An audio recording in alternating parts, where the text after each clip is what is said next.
Oh yes. Mukyala mukulu amanyikiddwa nga Doreen Nasasira ng'onakola ku radio emanyikiddwa nga 93.3 oba 93 KFM 93.3 KFM wali ku monitor mpola mpola oba giyite Nation Media avuddeyo mu lwatu n'agamba nga bw'atalyangako musajja mukulu amanyikiddwa nga DJ Jacob Omutuuze.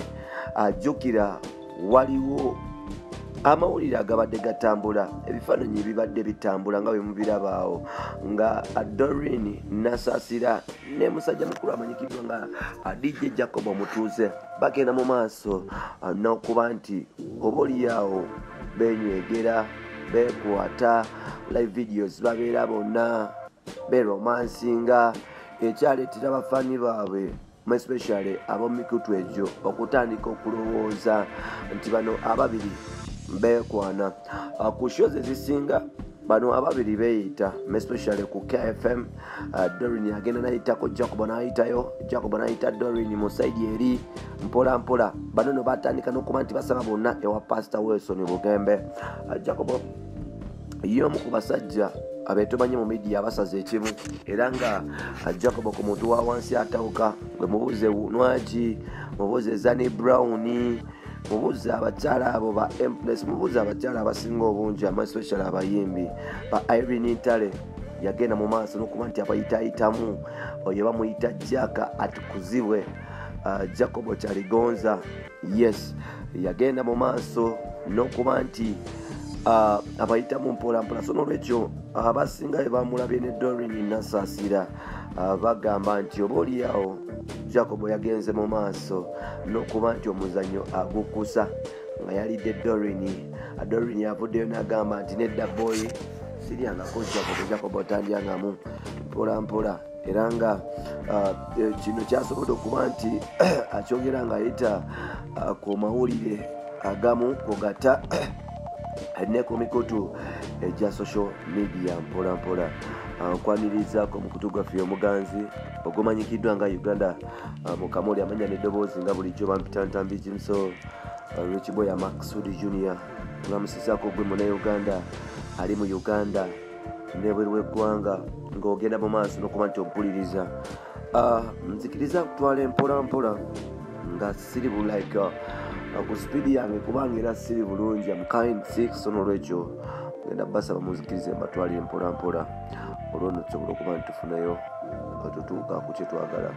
Bwe twogera musajja mukulu amanyikiddwa nga Jack DJ Jacob Omutuuze yavuddeyo kugatta ne Doreen Nasasira ne beegaana embeera ebadde eyogerebwa nti bano nno beekwata oba beetuusaako emboozi ez'ekikulu.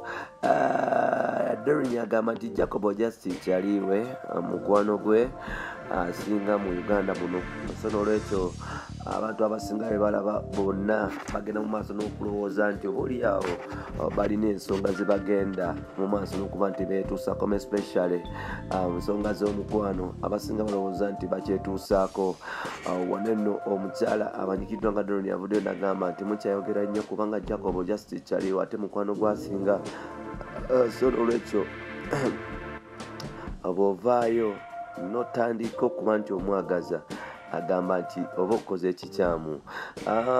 Wetutuukidde ku moment eno ng'oba olyawo bingi ebyogerwa. Jacob yakalayira omukyalo ono beeraba bonna mu kyaki wa Bugembe kwegamba nga b'ensonga nyingi eziyinza okuba nti zikuleetera okulowooza nti Doreen ne Jacob beeyagala photoshoot babeera bonna naye olunaku lwaleero bavuddeyo ne bakawangamula nti nedda tebeekwanangako tebalina kye baali beetuusizaako bajust bakyali era nga tebeesuubira kusuuka bakyali. Doreen yagamba nti alina boyfriend era nga ensonga zino ez'okubeera ne Jacob baziganyaako mpola mpola. Ne Jacob agamba alina girlfriend era nga agenda mu maaso n'okuba nti girlfriend abimanye nti bano bakyali just tebalina kye beetuusaako. Anyway buli kimu kisoboka. Si buli musajja asaze nnyo nti asaza buli kimu era si buli musajja nti alina kubeerawo kutokosa matooke ga muntu ga buli omu. So byebyo katukomewo. ate love tebagiforcinga. And you can never change. Do you think you can change anyone? You can. Really? You can go omuntu yewaddeyo okunayo okwagala omukyusa, but it's kibi nnyo okukyusa omuntu nga tali ready kukyuka.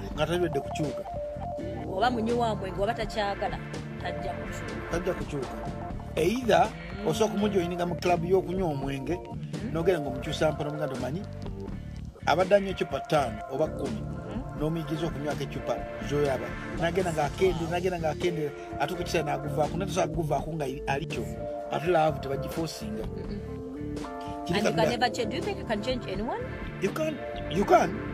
Really? You can go omuntu yewaddeyo okunayo okwagala omukyusa, but it's kibi nnyo okukyusa omuntu nga tali ready kukyuka. Oba munywa mwenge oba takyagala tajja kukyuka.